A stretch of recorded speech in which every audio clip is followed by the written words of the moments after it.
And hey, everybody, welcome to Squatch Talk. I'm Pat. How's everybody doing tonight, today, tomorrow, yesterday? You know, all that good stuff having to do with you future people. Well, you're all future people because I'm not live. So you're all future people. Thanks for being here. Another reaction video. And this time I decided to go with Cull's show. Yeah. Sasquatch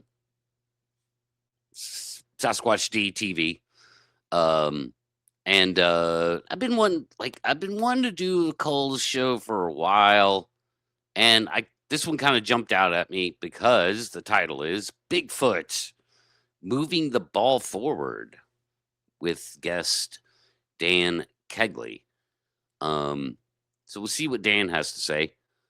Moving the ball forward, that's kind of interesting. You know, I'm always a advocate for somebody needs to move the ball down the field. That's the thing I'm famous for saying in the Bigfoot world is move the ball down the field.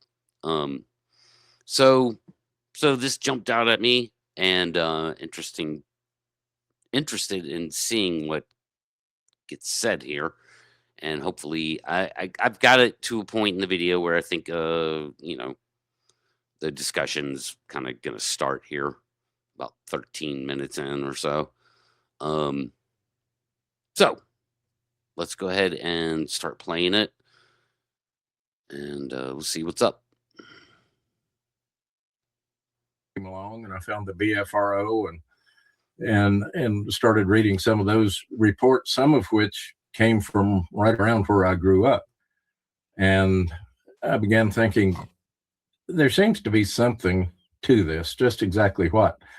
So fast forward a number of years, and I found myself kind of overwhelmed by all the anecdotes. It was like an endless sea, and I couldn't get footing anywhere. And so when I came up with the idea of Holstonian, to take a step back from anecdotes, the information in those, look at the anecdote itself, then take a further step back and look at the entire body of anecdotes, what begins to emerge from that level.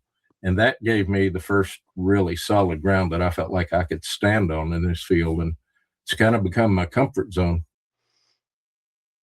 Okay, I mean, that's kind of interesting, but a little bit of garbledygook. Like, I'm not sure what you can extract from the body of anecdote, because it's certainly corrupted.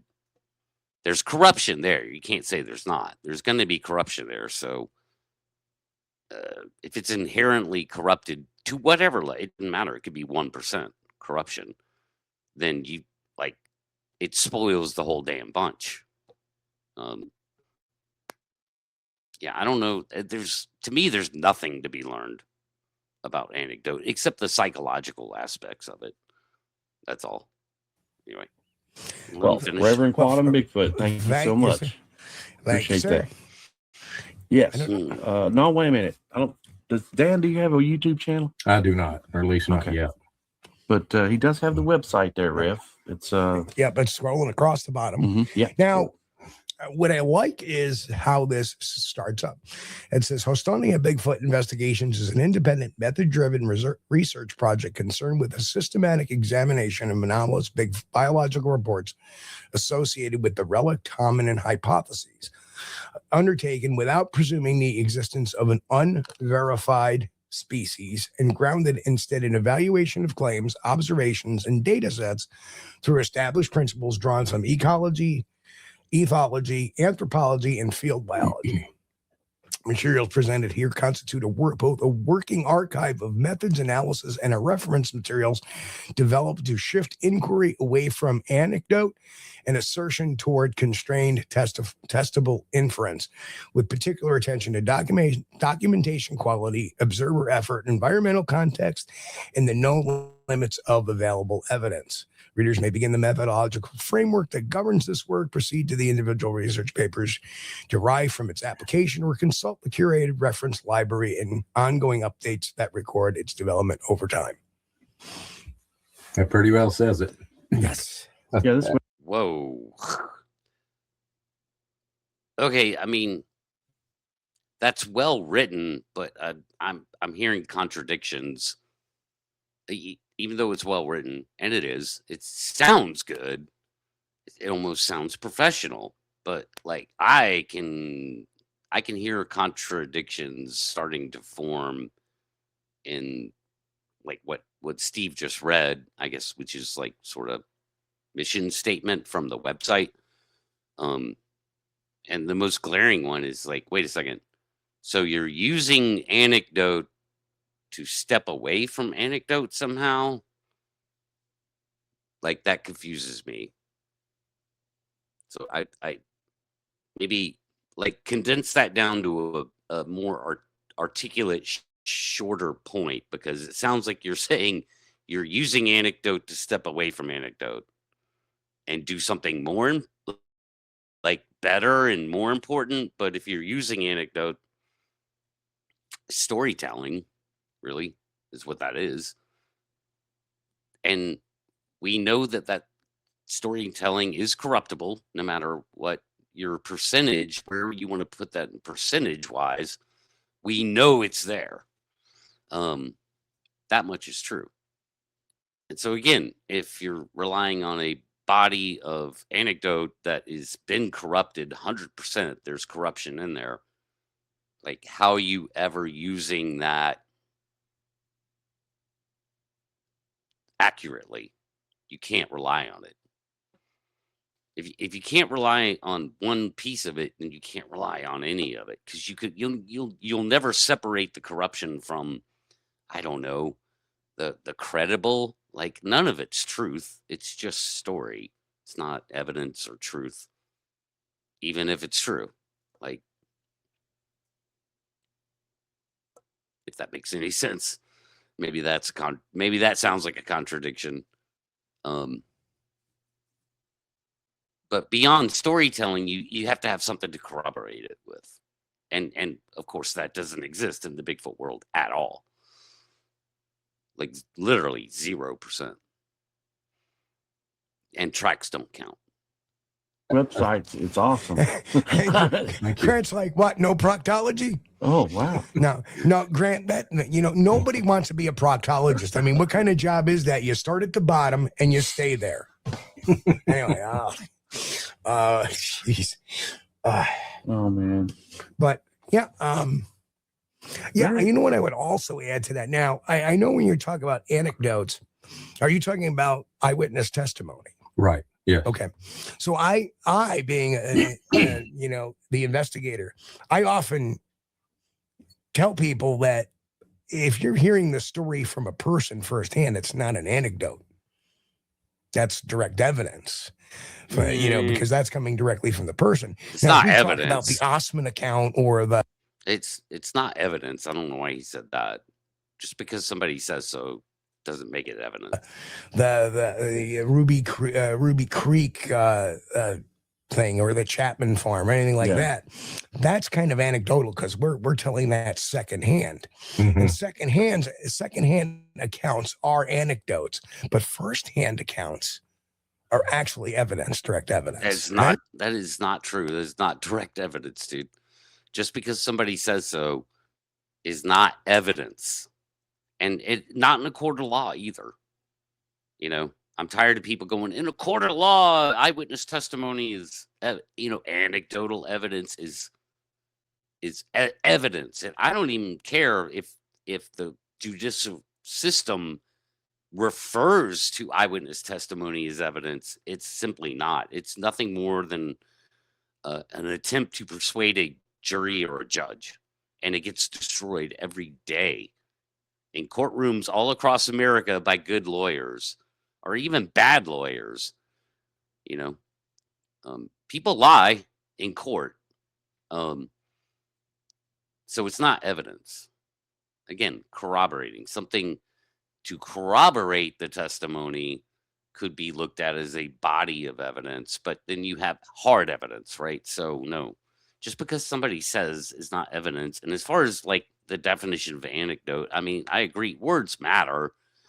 It's a little misused, like you're half right, but anecdote, it does fall into the sort of the category of other like words like story or urban legend, urban myth, things like that. So it is associated with shit like this. So I'm going to say it's not improper to use anecdote in the Bigfoot subject. Like I use that word a lot. But I always try to really just boil it down to people say stories, encounter stories, people say. People say is not evidence at all. I don't know if you knew that technically, but well, I use anecdote as a little bit broader term to refer to anything that is not which it is a broader term. A set of data that's not already numerically distilled. And so anything that falls outside that, anything that's not been analyzed. So my whole my major field in this is behavior and psychology and behaviorist psychology, being a trained interrogator. So a lot of times where a lot of people don't think there is data inside an eyewitness testimony, there actually is. Not with They're Bigfoot. Reporting on height, they're reporting on color, they're reporting on time of day, they're reporting the weather, they're reporting. So you do have a data set. Weather doesn't matter, and height can be misjudged. It could all be misjudged. You know, even the color could be off by some level. I mean, we're green, red, like, no, I get it, but like, I mean, it's not data because it could all be bullshit. So if somebody says, hey man, I saw a Bigfoot in my backyard, it was 8 feet tall, it was 32 degrees outside, right, and it was dark brown, the Bigfoot was dark brown, but he's lying, then yeah, maybe it was 32 degrees outside. That's your only data point. It doesn't matter because all the Bigfoot stuff was made up. So no, you cannot say that it's data because you don't know if it's true. Again, from batshit crazy to outright hoaxer to just like delusional, Bigfoot on the brain, misidentification. No, it's not data. Like you're taking people's word too seriously. You can never separate the corrupt data files that are in there with direct eyewitness reports. Right. And I would strongly encourage you to start incorporating that into the data sets as well. If you what data sets? There are none. That's a really good point. When you have that much contextual information in a report, it greatly enhances the value. What is even more important is when someone goes out and spends some time, records the time, the context, the weather, time of day, all of that. If they will report when nothing happened, you have the negative data, then that really begins to define the positive data, which is really all we've got. The data sets, VFRO and Bigfoot mapping, are presence only data. Right. Yep. And when you can distill that through a filter that includes I'm sorry, man, broken record time here. God, that is not data. The BFRO and the Bigfoot map thing is not data. I can go on the Bigfoot map thing right now and like you could just oh no, haha, oops.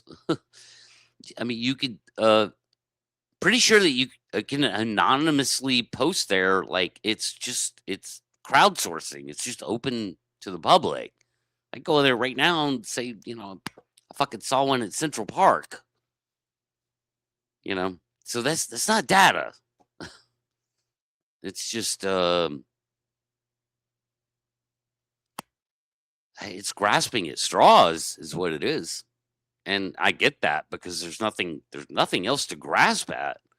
There's nothing else tangible about this whole subject except for what people say. Wonder why that is. Outings where nothing happened, then you begin to be able to frame those things up and get a statistical analysis foothold in those. That's a good point. There is no null data. It's kind of like when I was doing the paranormal thing, we would take EMF readings of the house, just static, so we get a baseline. Mm-hmm. And then when we go back and all of a sudden we're in the same place and now the EMF is off the chart, so that's kind of good point. Good point. Well, the weather data is a good thing too. That's pretty cool, because if all the sightings happened like when it was 65 to 78 degrees and nothing happened when it was 105, then you'd know, well, maybe they don't like to come out when it's hot. Mm-hmm. You wouldn't know any of that, Chris. Because you can't know what's true and what's not true.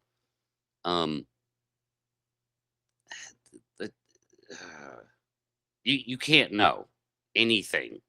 There is no data. None.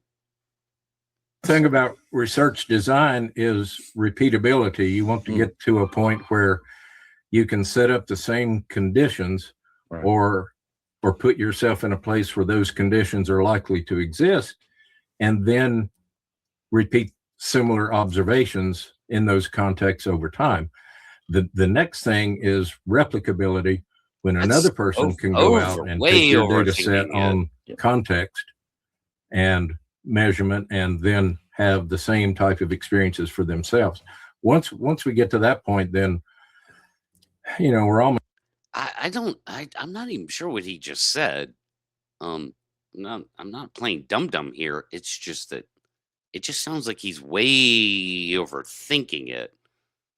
He's making a lot of assumptions that are can't even be possible. Again, how all of this, because people say so. So the whole encounter story, I guess, technically that in and of itself is a database for encounter stories, but not Bigfoot, right? You can't just project Bigfoot onto that.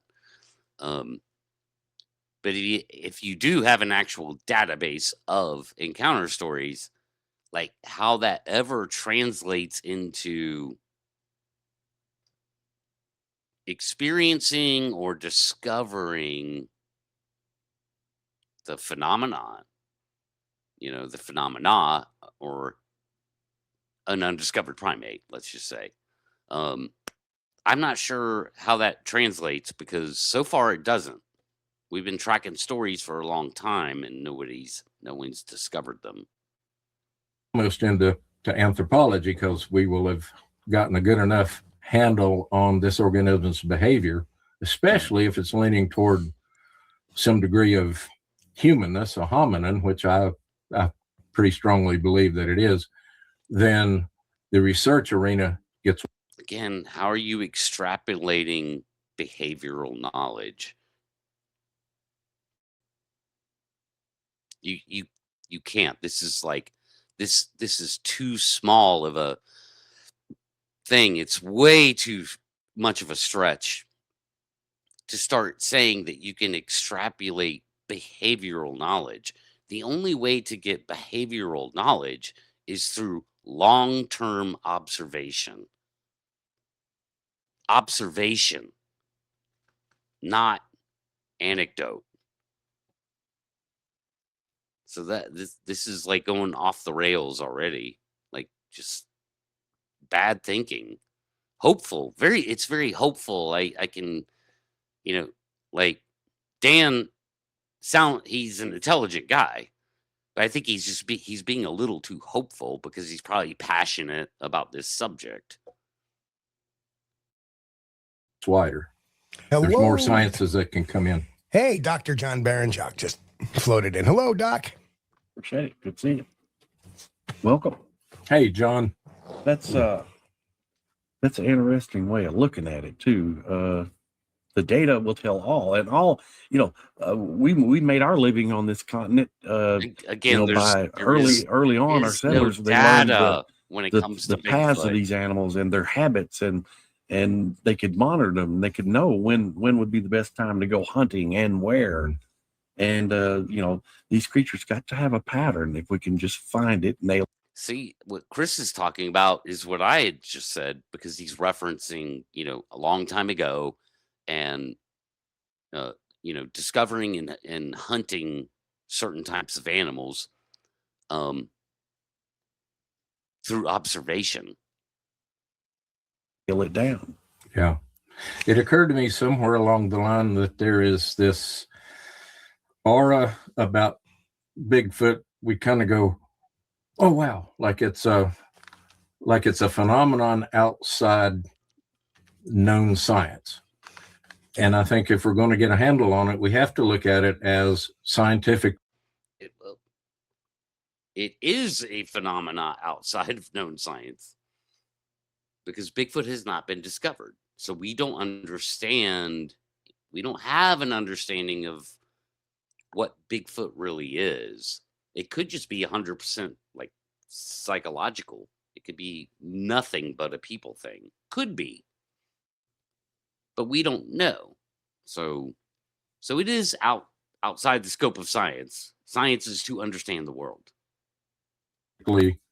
Measurable and verifiable through the sciences of ethology and anthropology and ecology and those things. And once you see it through those lenses, then you feel like, yeah, this is something we could get a handle on. We don't have to just stand back and be in awe of it. Yeah. Well, I agree with that part. If there's an undiscovered primate marching around North America, we could get a handle on it. We could do actual research, which no one is doing. There are no Bigfoot researchers that did a whole video about that. Camping and hiking is not Bigfoot research. But we could get a handle on it. The problem is we don't know where they're at. If they exist in North America, we don't know where the hell they're at. That's the problem. And Sally brings up a good point over here. Sally says, in a consultation with a cultural anthropologist years ago, she said one of the Bigfoot field's biggest mistakes is lack of one master database and consistent data gathering by all researchers parties. That's true. That is That's true. true. Very good points. It is. That's not true. It wouldn't do you any good if everyone got on the same page and tried to create a database. Again, it would be corrupted. It would be like in that case with Bigfooters. Are you kidding me? It would be extremely corrupted. Who's allowed in the database? Is Todd Standing allowed in the database? Is C. Wayne Wilson allowed in the database? Am I allowed in the database? And who's gatekeeping all this? Like, are you kidding me? Like, no, it's not true at all. Sorry, guys. That's low-hanging fruit right there. It's true. I think the BFRO has done a lot to put the sightings together and to classify those different types of sightings. Mm-hmm. But I don't think they've really put a lot of data together out of that. Matter of fact, in my opinion, I think Steve did more to bring the data out. Mm-hmm. Well, with his methods. What data? What data? Before we came on, Chris, yeah. There is no data. Before we came on air, we were talking about terrestrial with the Sasquatch Data Project. She's doing magnificent work, taking those data sets and parsing what she can out of there. She is limited, and I saw a post just yesterday, I think, where she acknowledges the need for negative data. So go out, do Right. your standard collection of data, formal procedures for that, and then report when nothing happens. Oops. Steve's got the ads cranked up here.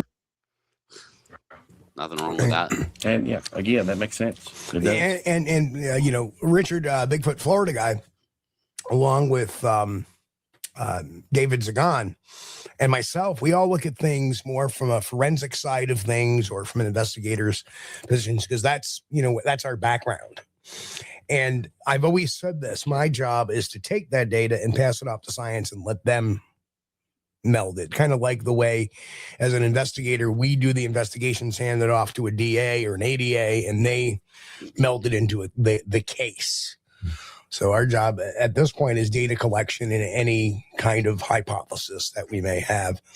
Yeah, and do it with rigor and test those hypotheses. If one falls apart, then Again, what data is being collected?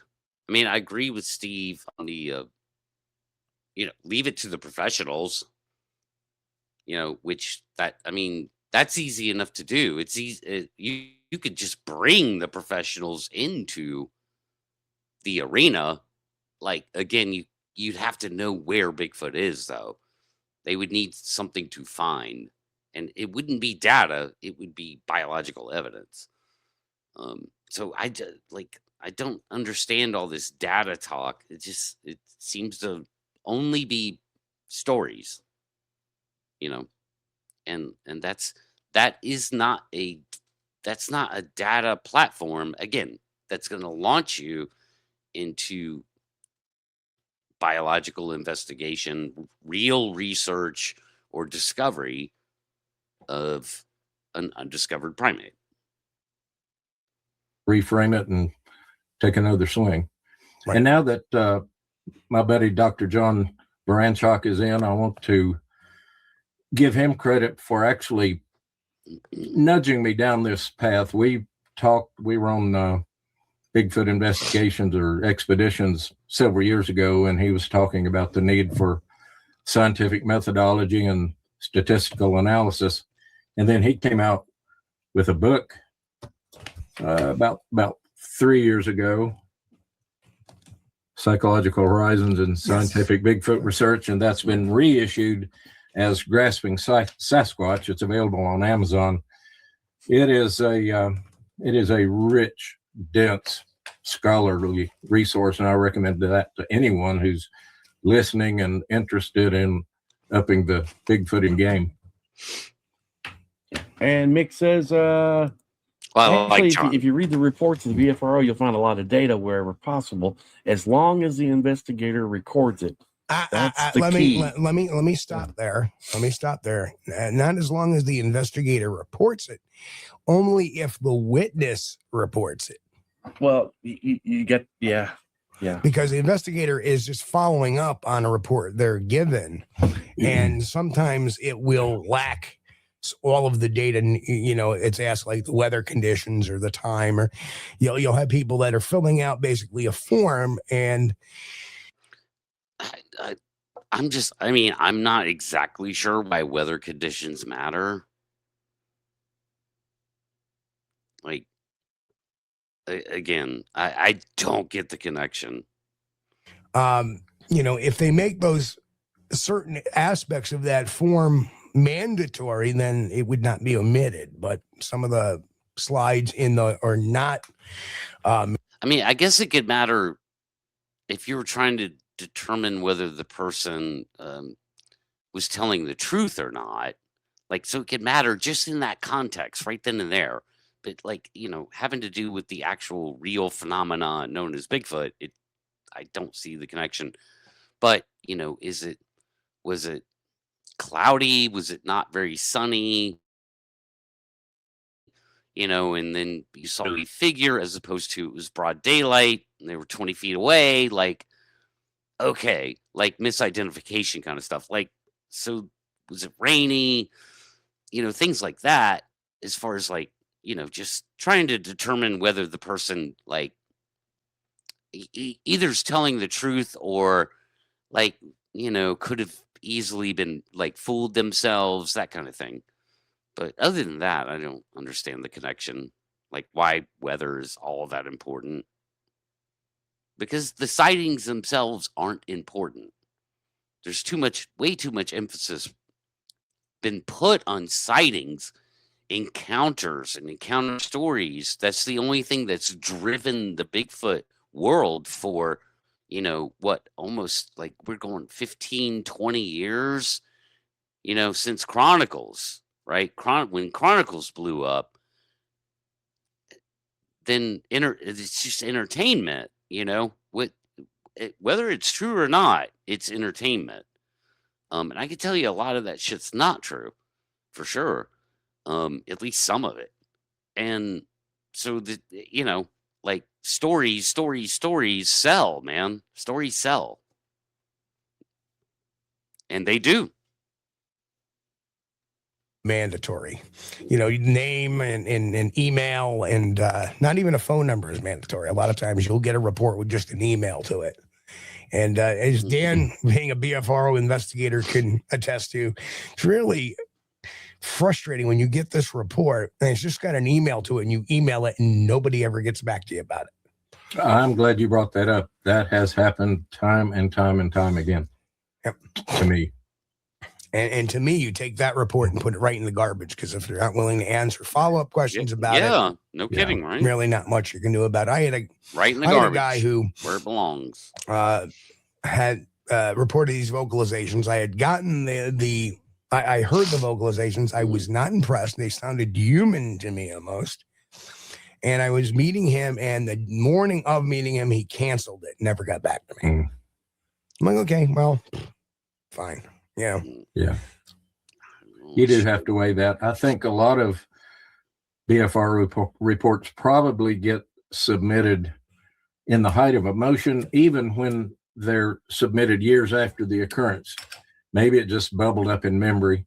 Maybe someone had just seen a documentary about Bigfoot and all that coalesces, and they think, wow, I've got to get this report out there. Then once they submit it, that emotional level drops down. And so when you get the email from the investigator, they're going, that was yesterday. Right. Yeah. We got that, Mick. I'll get it, see. Speculation. We got that, Mick. When the investigator records it, that's true. But when you're also looking at the database, you're going to have to go through and sift through individual reports to compare data from one report to the next. And that's what takes up a lot of time. Yeah, and the other and there's no point in even doing like again thing too is when they follow up on the report. I mean, that's there's fine, just some data you don't get necessarily from the person. I mean, you can't show up on a scene and record the data because the event is already passed. So that data would not be valid for that. But I get you, and I do on my investigations. I what I generally will do is I will interview the subject on the phone at first. Okay. I have a written account now. I'm interviewing them on the phone, and then eventually, if that all passes, I will go visit them. But I will definitely check and see if their weather data corresponds to what the actual weather data is by the stations report. Going right back to the point I made earlier of like, okay, all right, so the weather connection being one of, hey, is this person full of shit or not? Because if they say it was raining that day, it was like Wednesday the 29th, whatever, and you go back and look and it was like, bright skies, zero moisture for days, boom, they're either full of shit or like, I don't know, whatever, right? I mean, how are they that mistaken? Again, so that's okay, that's just between you and the person you're trying to like figure out if they're telling the truth or not. It has nothing to do with Bigfoot. Reported. So if somebody says, "Oh, it's pouring rain that day," and it comes out that area was sunny that day, there you go, or vice versa, And there's a little problem with the story there. Right. Right. And again, And I has know Sally nothing to says do there's a with lot of reports that on the BFR that are not posted online. Yeah. And that is because follow-up is difficult at times for some people. You email them, you phone them, they don't answer, they don't get back to you. Sometimes it takes longer. And sometimes the events that they are reporting are sometimes decades old. Yeah. Bigfoot. Now, that might be true, but I have heard, and I mean, maybe this is true or not. I don't know. I don't have insider knowledge, you know, but a lot, I think, of what the person commenting is talking about has to do with the claims that the BFRO will not publish online, paranormal kind of encounters. And again, maybe that's true, maybe it's not. Again, I'm not on the inside of the BFRO, so I wouldn't know. And everything that Steve just said is a factor, would certainly be a factor. Now, when it comes to decades old, I've seen decades old reported, like posted on the BFRO, um, that were, from the 70s, right?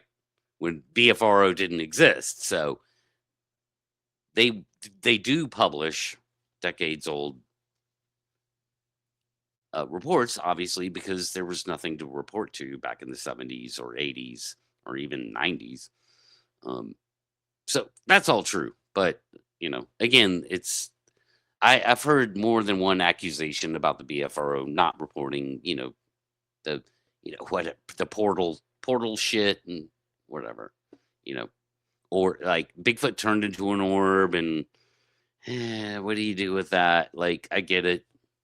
What do you do with that? I don't think that would be worth publishing, actually. Florida guy makes a good point here. Yeah, I would like the report submitted ASAP instead of years later, and that's what you get a lot of at the BFRO, which not knocking them, okay, but a lot of those reports are from some guy watched Finding Bigfoot or something and says, "Oh yeah, I remember back I in had a sighting 1972." back in 74. Yeah. And Right. that same person may not have any idea that BFRO exists. And so they're tooling around on the web one day and they run across it. And, I need to report what happened back in 89. Or even in 2019, it's still. Yeah. Like, again, if it happened in the 70s and 89, there was no place to do that. So it's not going to be until the age of the internet and the BFRO's existence that they even have a chance to report it. And so that's why we see a lot of decades old stuff on there. The 2019 stuff, I don't know. Couldn't say. One of the most frustrating aspects of this was in 2003, I had gotten the Pridgeon video, aka the New York Baby video. No. I don't know if you've ever seen that, Dan. That's the one where something is large walking back on something, jumps off of it and starts swinging around in the tree. I have seen that. Yeah. Right. Mm-hmm. And I was the first one to investigate that. And the guy reported it 6 months after reporting it the first time. And the problem was he got an investigator at the time. I don't hear this guy in the field anymore, so excuse me. Yo, what's up, guys? So I'm detailing my daughter's new car right now, and I have a little story time for y'all. If you're in need of some cheaper insurance. No, did get you a drink there, but No, I don't have much of a drink left. Okay. It's the nasal drip coming down from my. I know. Just hang in there. So, he reports it to this one guy. Says, I got this video, yada yada yada. And I'm like, And I never heard from anybody. But before I actually talked to Doug, I talked to the guy, the investigator. I go, "Did you ever talk to him?" Well, he sounds kind of goofy. Well, what do you mean goofy? Well, Doug talks like this. And, there are people that talk like this, right? Yeah, right. And because of that difference in voice, he scratched it off. And I asked him, "Did you see the video?" No, I never asked for it. I just talked to him once. I had a guy's goofy and I hung up. And that was it. Done. So I said, well, I'm thinking to myself, you got to look at the video. Yeah. So I talked to Doug. Doug sends me, after a few weeks, he had to convert it to a VHS tape, sends it to me. I eventually converted to DVD media, which eventually got transcribed to, because at the time we were just in that phase of digital media. So it still wasn't digital, but you could watch it as a DVD because I transferred it to a DVD. And it was like, what the hell was that?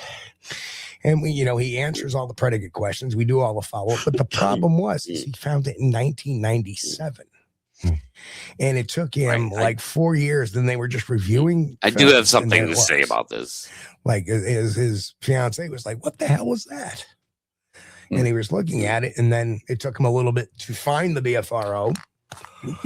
And again, so by the time I had gotten the video, the area was a private land. It was in dispute over some sort of bank action or whatever. But I did manage to talk to the former landowner, Mike Lembo, and confirm that, yes, whatever Doug said about the insurance and the pets and the animals not being allowed into the grounds was all true. And, that's had that been reported in 97, we could have gone out right to the tree, collected any physical data, physical evidence, physical evidence. Even a visit to the area. I think I visited the area in 2010 because Finding Bigfoot wanted to do an episode about that video. So I actually went with the field producers up there. And I got to see the land. I wonder why they didn't. The one beautiful thing is that even though when I had first gotten the video, it had been turned into an ATV riding. So there was people riding quads and freewheelers at the time on the property. So it kind of screwed that up. But now that the area kind of was not an ATV park anymore, it started to grow back in. The amount of wild strawberries, wild blueberries, wild raspberries, and the old apple trees still bearing fruit there was just amazing. And that gave me all the answer in the world why something would be there. Despite all that noise going on across the lake, it was still on the other side of the lake doing its thing and collecting its food. So evidently they like apples. Yeah, okay. So all of that basically saying, I guess Steve just. Yeah, so this is getting a little sidetracked, but I guess Steve thinks that was actually a baby Bigfoot in the tree, and it was not. It was a monkey. It was a pet monkey in a tree.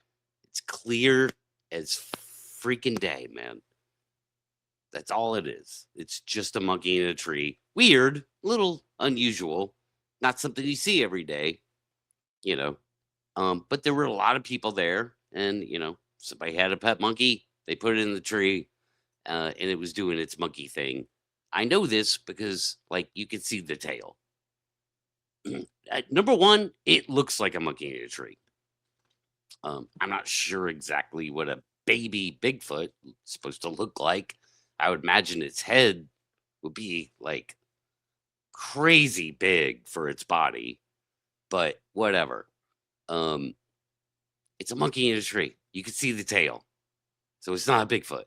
And why would it be a Bigfoot? Why would a baby Bigfoot just be hundreds of people around? Humans everywhere. Humans right here, right? All around me, within 100 feet of me, 200 feet of me, 300. I'm just going to get in a tree and make my presence known. That being said, I don't know if anybody noticed a monkey in a tree that night or not. You can never really go back and investigate that, but I'm sure they did. Sure, a lot of people did. But it's a monkey in a tree. It's not a baby Bigfoot. And I hope to God Steve just doesn't think now that he came across this amazing video that captured this, one of the most amazing biological discoveries in human history, uh, of this rare and elusive creature that has zero business in that area at all. Like, not just in the damn tree, but anywhere near that, despite his narrative of, oh, there's wild, all kinds of wild raspberries that grow around there. So what? Like, it's just fucking, it just marched itself right up into like hundreds and hundreds of people. Anyway, it doesn't matter because the tail of that monkey is very easy to spot, actually. Contrary to like what everybody says about that video, it's like, the idea of like, oh man, I've looked at it 100 times, can't find the tail. Yeah, I looked at it like 3 times and found the tail. It's right there. It's easy to see. Anyway. A lot of stuff going on over here in the chat. Let me get there was a question here by Kaiju Ninja. He wanted to know from Dan. He said, Dan, what's the strangest report that Dan has received? And let's do that one first. Dan, is there any reports that you think were strange that stood out to you? See where this goes. Trying to think.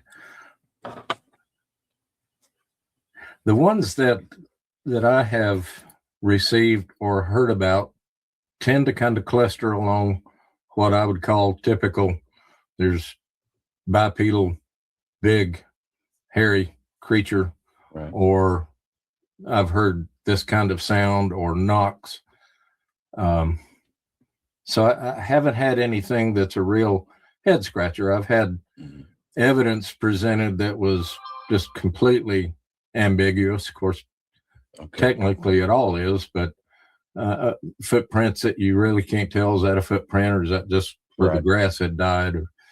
So I've been fortunate to not have to go chasing wild stories. And yeah, that was the second part of the question. I think Kaiju Ninja wanted to know if you'd run across anything out there that was definitely a hoax. I don't think so. I look at everything initially through that lens.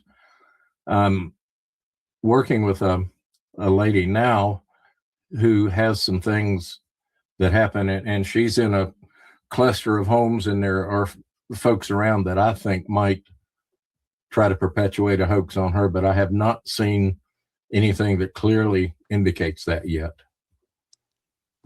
Okay. Fair enough. And Sally says she's making a point here, and then I want to put this up because it's a good one. Says true, but unused reports are still data. Perhaps, for example, 10% are boring road crossings, or 5% are too old to look into. It's still data capturing the extent of the phenomena, and I would agree to that to an extent, Sally. It's good, but old data though may not be as accurate as something that somebody telling about. Again, like, I don't understand this.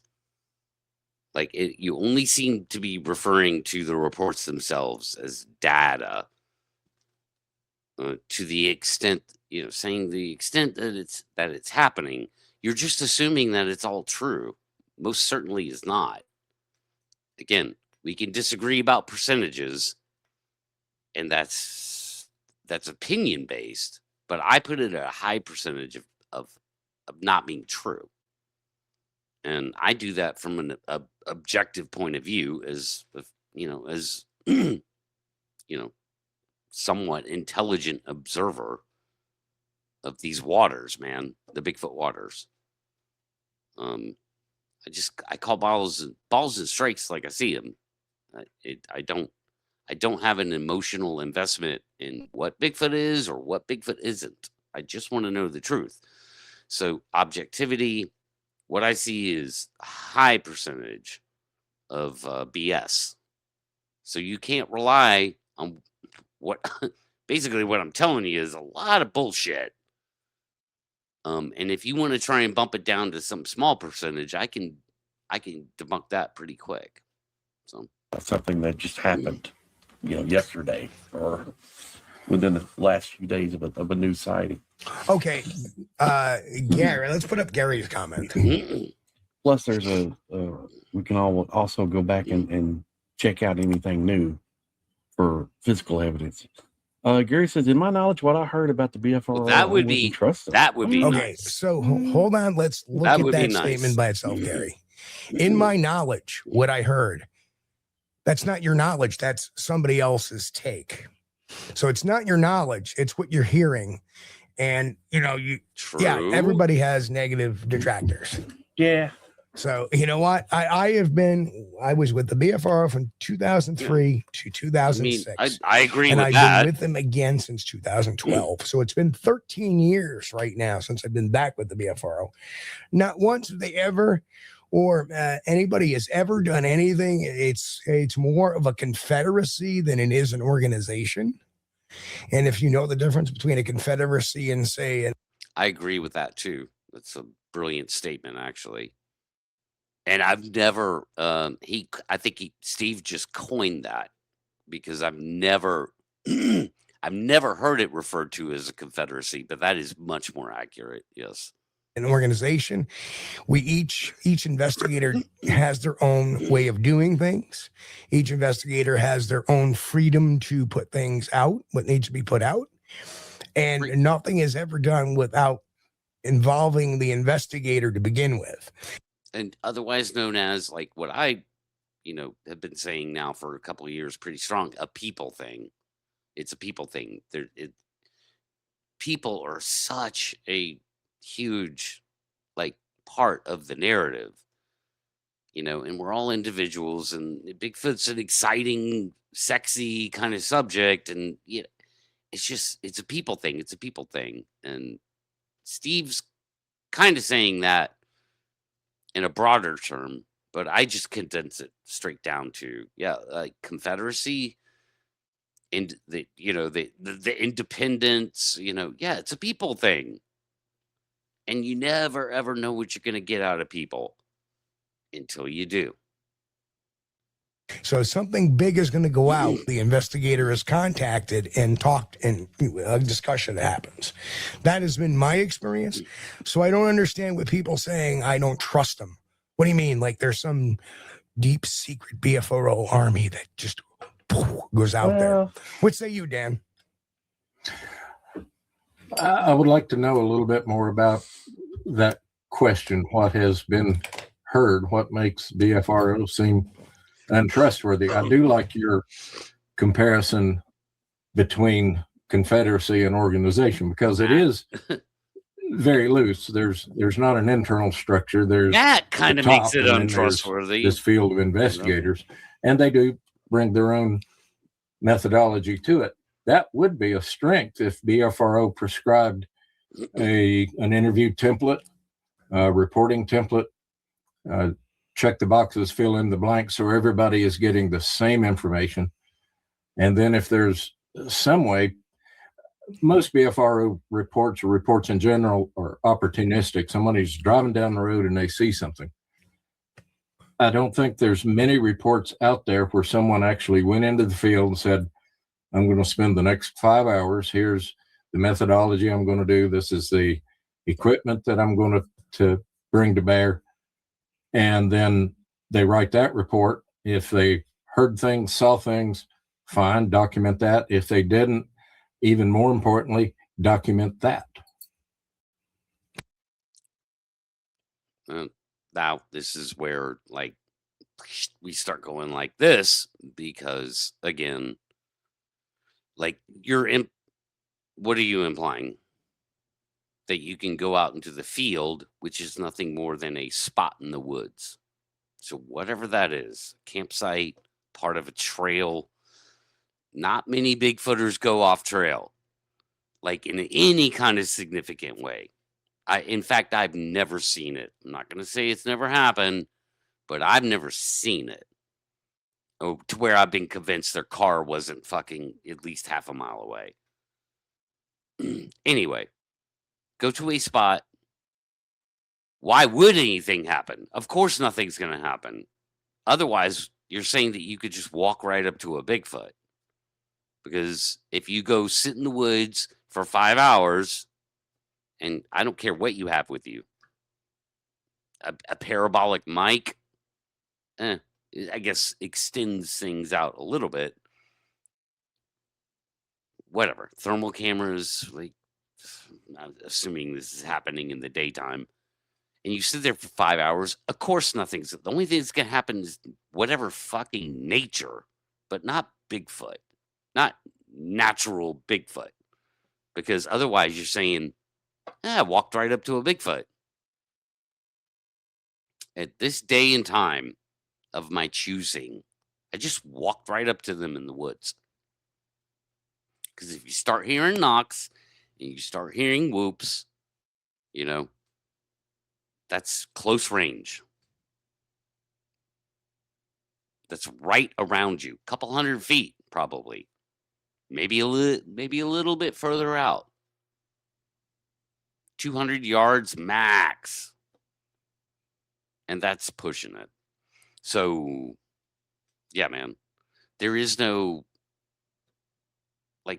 point to go anywhere in the woods and sit there for 5 hours and think that Bigfoot's gonna show up and give you a sign. Again, it's magical thinking. Right. That would strengthen BFRO as a methodological instrument as much as delusional thinking or magical thinking, which is like, right? But they're upright walking apes. But if you think you're just gonna walk right up to one in the woods, even like 1 out of 100 times, let's say, that's still magical thinking. Like you're conjuring them up. Okay. Rare and elusive. They're nowhere near you. database. I'd recommend getting a genetic methylation test just once in your life. Just once in your life. You'll never need to do it again. And how is that done? I don't get paid for these ads. Yeah, but I think the BFRO database is mainly just witness reporting, so it's not really. And the BFRO allows me to be me, right? Right. It's like, let's take a look at Will Boving. That whole trail cam picture thing. Mm-hmm. Matt was like, "Here, I'll give you his phone number if you want to get him on your podcast. That's fine. I'll give him your phone number here." It was like, yeah, sure, go right ahead. Yeah. There was no holding back of anything. In fact, there was nothing but cooperation. And that was direct from the guy at the top. Now, I understand some people don't like him. And I get that. People have different personalities, and not all personalities come together greatly. Now, if this is what I think it is, and I'm just going to make the assumption that it is, that it's saying that Matt Moneymaker handed off the trail cam photo, which is like, looks like there's and this was up north somewhere, Vermont, or I can't, I think it was Vermont, maybe. Anyway, the Bigfoot looks like it's like lunging over onto the ground, picking something up off the ground. I would say it's clearly an owl. It's just because I see the owl and I see the feathers and all that shit. Like, I know it's an owl. It's an owl. It's not a Bigfoot. Now, do you think Matt Moneymaker, if he thought it was Bigfoot, would just hand that off to Steve? Say, yeah, go for it. That's kind of a big red flag right there that even Matt understood. It's not actually a Bigfoot. It's interesting. There's a lot to work with there, but I'm not going to go down that road. Here's Steve. You take that as far as you want. Matt Moneymaker would never pass off and something that he thought was a real picture of a Bigfoot to anyone. He'd hoard that damn thing all the way to the bank. Like, that's my opinion. But yeah, it's a if this is the trail cam picture he's talking about, maybe it's not. Maybe it's something different that I'm not aware of. I'm not thinking of right now. But if it's the owl picture, it's just like, again, it's an owl in flight. Like, it's very easy to prove that too, by the way. You don't base that on one person necessarily. Well, he's the top of the, yeah, but has nothing to do with what goes on in the field. If you, and like I said, that's why I like to explain the organization to people, because they better understand that it's not a dictatorship. Right. I wouldn't base an opinion on a whole organization just because I thought some person was annoying. I think an organization would be less trustworthy if there was a directive or an impulse from the top to shape your reports this way. There is none of that. Investigators are totally autonomous. Right. I mean, they have to do a good job, or their report's not going to get approved. But there's no preset conclusion or any expectations that have to be met by investigators, which would introduce bias for one thing, and introduce an element of untrustworthiness. Very democratic. Very democratic. So I got 2 starred there, Chris. Gary Johnson says, on several podcasts through the years, heard bad things concerning again, Gary, you say my knowledge. You're hearing, it's not based on your knowledge. If you've never dealt with them, then you can't say it's based on your knowledge. It's based on somebody else's opinion. And right, whatever. I agree with like that. I said, you're basing the. I mean, that's just like me. What I said earlier, go back, rewind it, check the tape.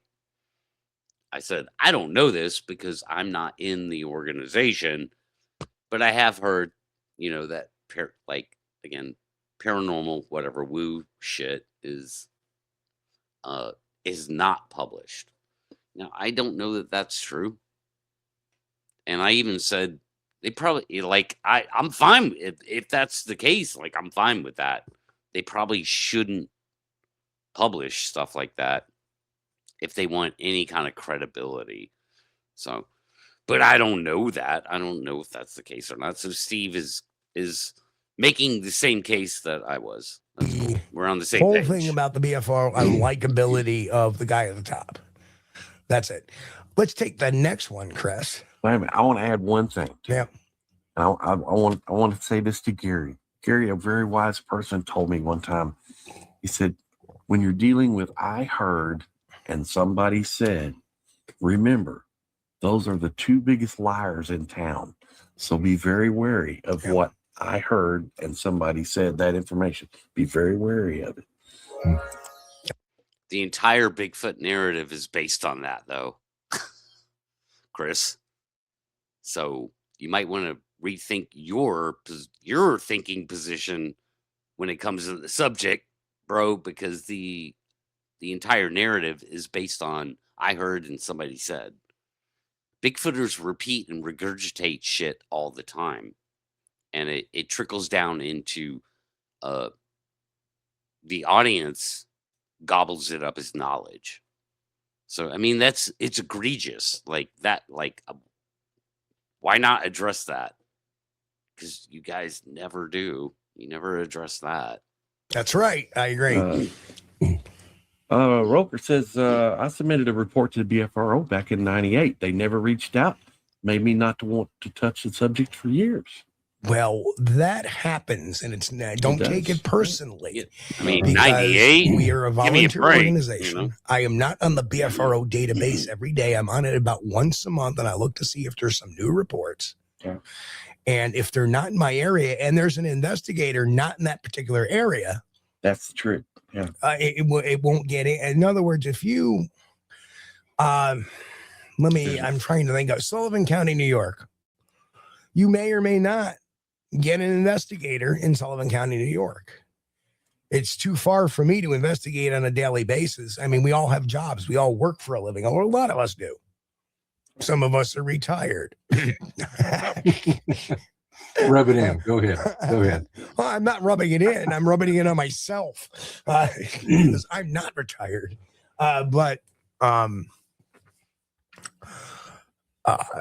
So don't ever take that personally. It may be because there just isn't somebody in your area, or yeah, I mean, those are all valid points, but it's starting to get it's starting to fall off topic here and get a little bantery. And there is always a backlog of cases.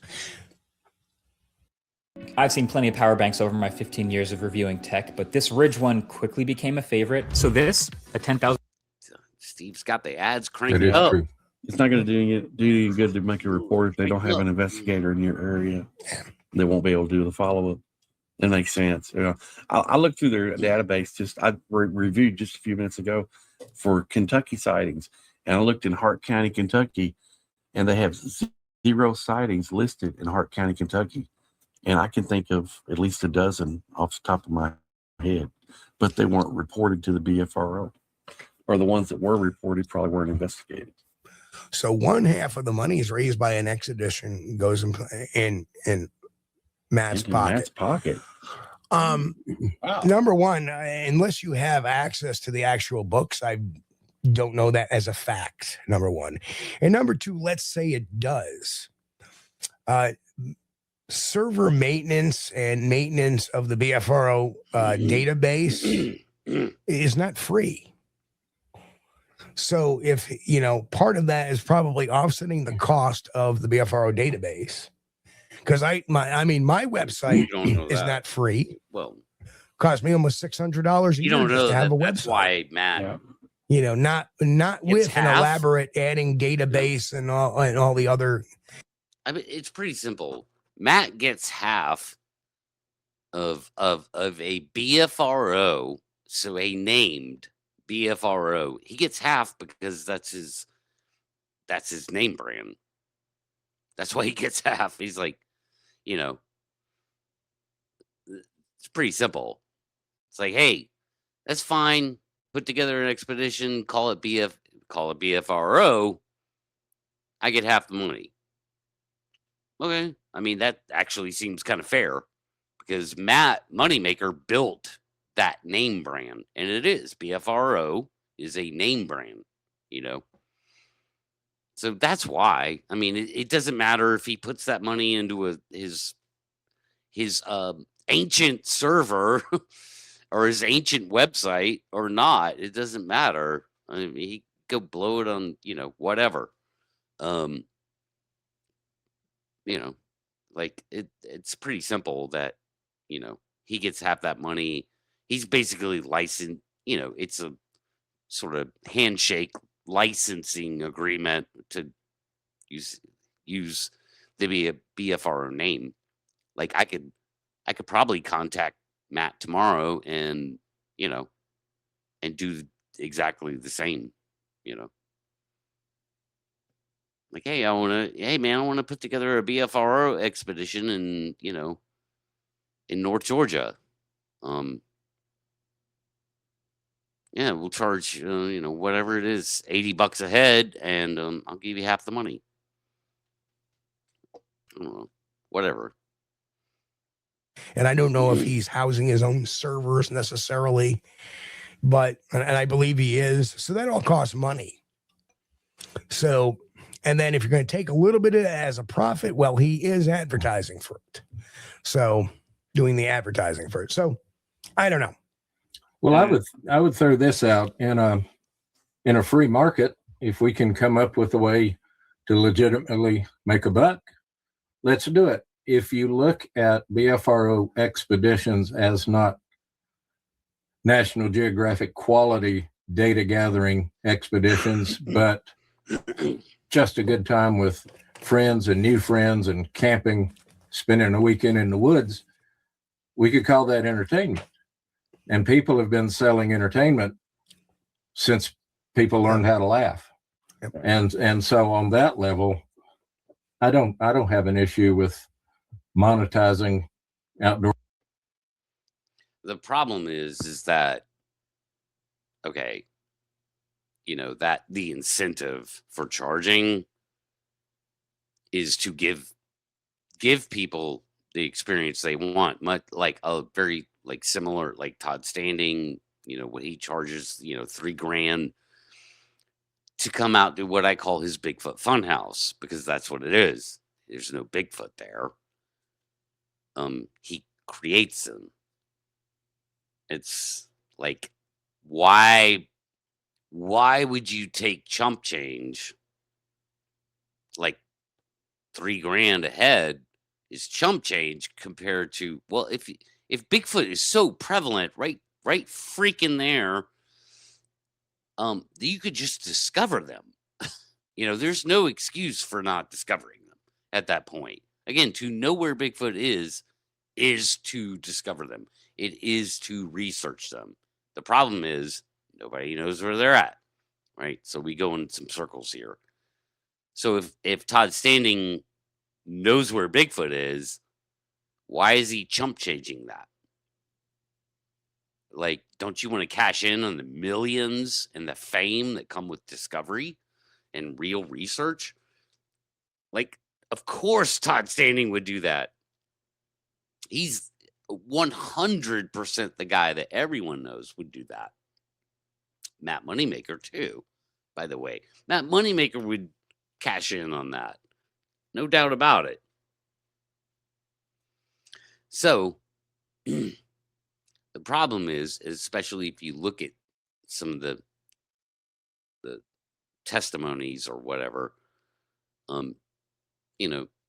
people go into the BFRO expedition thing, and they pay money and they come out thinking they had some kind of Bigfoot experience, interactions, whoops, knocks, all that shit, whatever. So you have to wonder what that is.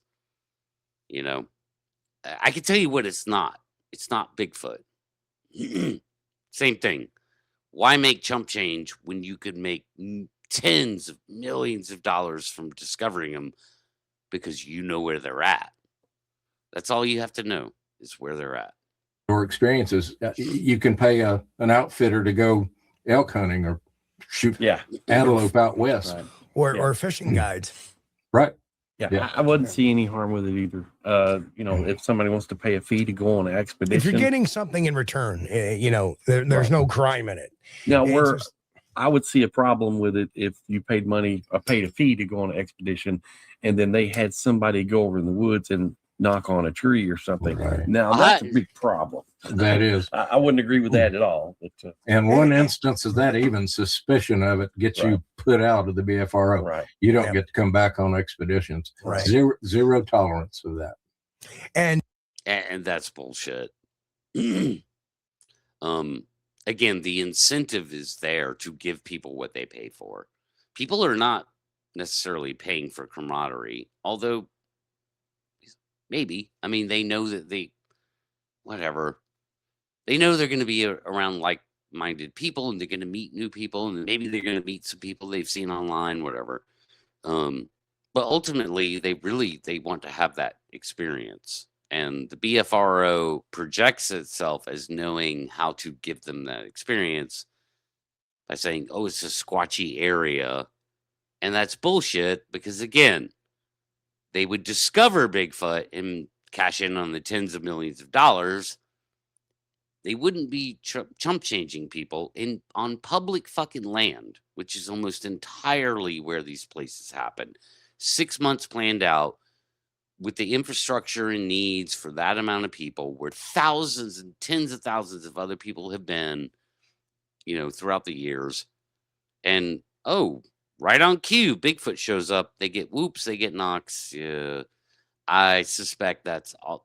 The vast majority of paid Bigfoot expeditions are just as bad as Todd Standing's Bigfoot Funhouse, is what I suspect. And it's all internal. It's in the organization. It's not people that attend these things that would do that, which seems to be what Dan implied. No, I mean, it would be internal. Bigfoot, I call it Bigfoot Funhouse, and it's people. It's never Bigfoot, never ever. And Sally made a comment also, Chris. I think you started that one. Yes, Sally said my BFRO bud says reports in the flats are also cherry picked. So again, that's lost yes data. and no, Sally. They're cherry picked because a lot of the reports are. Where are we at? Well, I was camping. Shit. And Dan, tell me how many times you read this. Might have to make this a last two-parter. Thursday, I was out camping with my family, and in the if middle I of the even night, bother, we heard a tree knock, and we knocked back, and we didn't hear anything. How many reports do we get like that? There's a lot like that. Or I saw this shadow run through my backyard, and looked like it was 8 feet. Yeah, but I've heard people on this fucking show say very similar things. Tall. Alone, as an investigator, that's not going to cause me to pick up the phone and call or send an email. If that person also says this same event has happened to me on 3 different occasions in these 3 different locations, then I'm going to say this may be something worth looking at. So it's kind of on the onus is on the reporter or the person filing the report to report something that is genuinely interesting and that can in some form be substantiated, either through an interview or possibly going out and finding physical evidence. If it's just suggestive, not many investigators are going to pick up on that. I'm 65. It's always suggestive. Today, I'm trying my first Tai Chi workout. Oh my God. Later, Tater. It's all and Grant says I thought Bigfoot's like blueberries, not cherries. Well, I don't know, Grant. I've heard that. Yeah, I've heard that. I've heard choke cherries. I've heard that. We don't have them, not that I'm aware of. I'm gonna skip ahead. Can you help me get some clarification? Well, I found this other BFRO investigator down there and got in touch with him. He was very familiar with the area. And he said, no, he was working in a certain area, but there was no prohibition against anyone else coming in. But the momentum of that whole conversation was a person wanting to avoid where someone was already working, whether they had staked a claim, put a fence up around it. That's dumb. Certain areas like Research One, the people know where, a lot of people know where it is now. Yeah, that's dumb. What is Steve talking about though? Like, I see what. But when I go, where I go, how I go, what time I go is all secret a lot of times. Why? So you're going to a public area. I can say about that. I did have one cat that used to be in our chat room said, "Oh, I have a friend." What's your friend's name? Well, I just have a friend that put recorders up all in, and I go, well, that's illegal. That's a crime. And if the Rangers find that, they'll confiscate those recorders and trail cameras, whatever. You can use a trail camera in my particular area. You can use a trail camera on public land, but when you're not present, you have to remove them. You just can't leave them out for days and weeks and stuff like that, because now trail cameras record audio, record video with audio, and that can be considered electronic eavesdropping. So because there is an expectation of private, if you're taking right, yeah, wrong place, and the superintendent standing on the hill didn't like it. Open for interpretation, but that was a memorable evening. Wow. Yeah. Nice. Yeah. I mean, it's pretty cool that you go in these Bigfoot areas and all of a sudden there's trees being pushed over. I had a very similar experience out in the Quabbin out. Again, what is this Bigfoot area talk? Is what you're saying when you say Bigfoot area is that you know where they're at. And nobody does. How could you know where this amazing discovery is at? They would have to be rare and elusive. But there's a couple hundred Bigfooters that know exactly where they're at, all over the map. Not just one spot. They don't really agree on one spot. It's from Florida, to the Adirondacks, and all the way up and down the Appalachians and all the way across the country almost up into the Pacific Northwest. Like, how do you know where they're at? Out in, I believe it was, Savoy, out in Savoy in Massachusetts. Had a very similar experience with Norma. And I wanted to go out and take a walk. And as we're walking, something pushed a tree over and you could hear it stomping off. And we was just like, yeah, wasn't that strange? I got another blue comment up there. Chris? Yeah. Mick says, Steve, some states are one-party consent states, which allow people to be recorded regarding from Bigfoot for years. Safest place to hide from Bigfoot? Hang around Bigfoot researchers. That's funny. Wrong. We'll give you that one. I've had my fair share of experiences. I think Dan has too, but and Chris. But yeah, you want there's a few researchers that Bigfoot when I hang around with because nobody ever. I don't know. There's a joke in there somewhere, I guess. Richard says maybe that's why I haven't got Bigfoot in the trail cam video. I didn't get his consent. Yeah. Okay. Well, I just say this, but I don't do hospitals. So. Okay, Rev, we're going to have to put ball game, and I didn't see a vampire, so an umpire. Okay, this is starting to fall off into the banter world, sorta as predicted. So I'm not sure, what's relevant past here. Plus, this video is now approaching an hour and a half. So I'm going to cut it off here. I may trail ahead, and if I find something interesting, make a part 2. But there we go. I mostly disagree with what's being presented and the way it's being presented and the way it's being talked about is kind of irresponsible. Doesn't match with reality. I think I gave some good, examples of that. Look, here's the bottom line, guys. So, the title of this live stream for Steve is, moving the ball forward. And you're not going to do that in any kind of way centered around anecdote. Dan, I'm talking to you. You're not going to find some magical formula or your footing, the way you say, like, where's my footing? Where's your footing? Your footing is not going to be strong when it's based in, the anecdote or the storytelling or the eyewitness encounters, or the Bigfoot project map or whatever.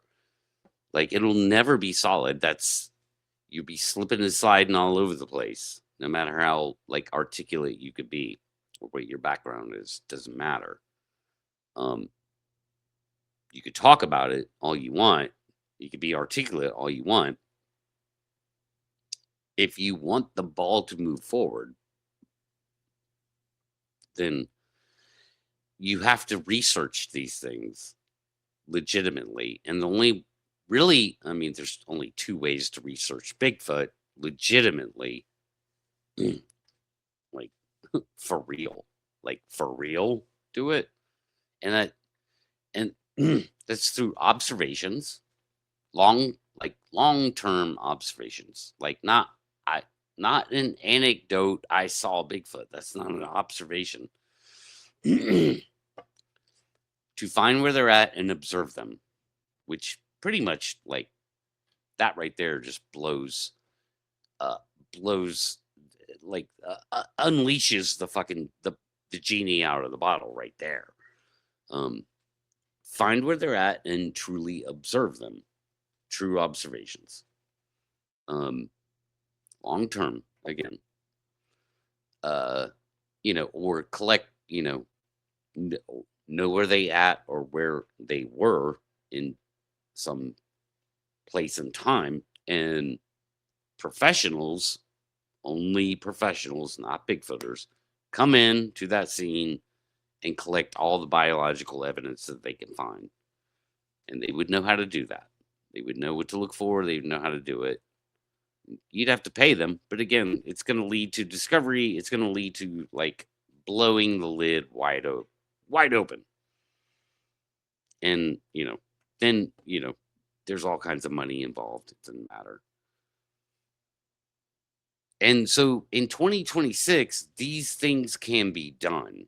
So there's no reason to take a fallback position that swims in the corrupted anecdotal waters, which is people say,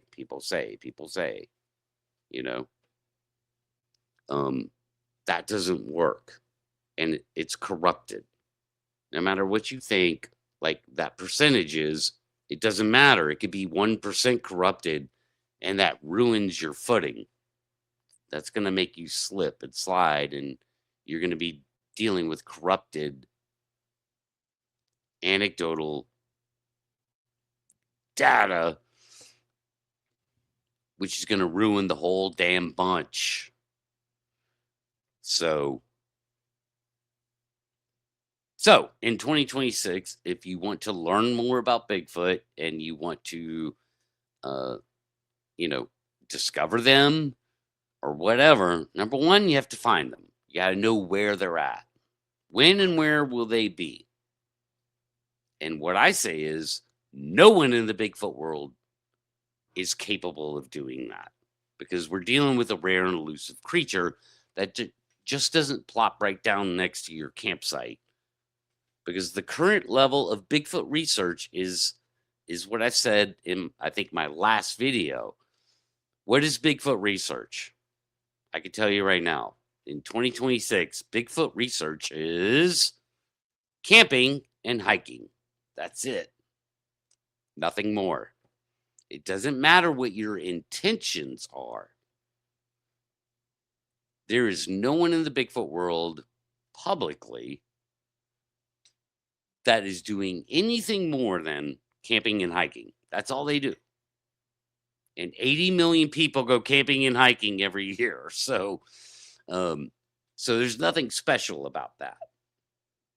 And again, Bigfoot researchers seem to think that they can just walk right up to Bigfoot. This clearly isn't happening, or they would take advantage of that and actually discover them, even if it meant pointing a 12 gauge in their direction, I'll just say. So the fact that that hasn't happened yet proves there is no research. Bigfooters just go camping and hiking, including Steve. That's all he does. And if you guys truly want to move the ball down the field, there's technology to do that. There's a path to that. All you gotta do is know where they are. That's it. You just have to know where they are. And that's the hard part. And of course, that is contradictory to the narrative, which is Bigfoot's everywhere all the time. even if you only get, as a Bigfooter, you only get interactions one out of every 100 times, right? You're still saying Bigfoot's everywhere all the time. Like, because it should be 0. It shouldn't be 1 out of 100. It should be 1 out of 1 trillion. Because the odds are so against you for a rare and elusive creature that, Dr. Meldrum himself, towards the end of his life, put it at a population of about 3,000 in North America. And that, I would say, that would have to be in the ballpark for them to exist. So that's my reaction to this video. I agreed on a few key things that were sort of unrelated to Bigfoot and had to do more with the people thing. But for the most part, no, I can't endorse cannot endorse this rhetoric. You know, it just doesn't jive with reality. And again, it's nothing personal. It's never personal. I call balls and strikes like I see them. And hey, if I'm wrong, I'm wrong. Prove me wrong. Change my mind. You know, I'm all about the change my mind series. So I'm willing to engage in that. But at the end of the day, I cannot agree with this. As far as the Bigfoot part of it, the people part of it, agree with some of it. So thanks for watching, everybody. Hope to see you next time. And I'll keep cranking them out as long as I feel like it. And so see you next time then. Thanks for watching. Bye.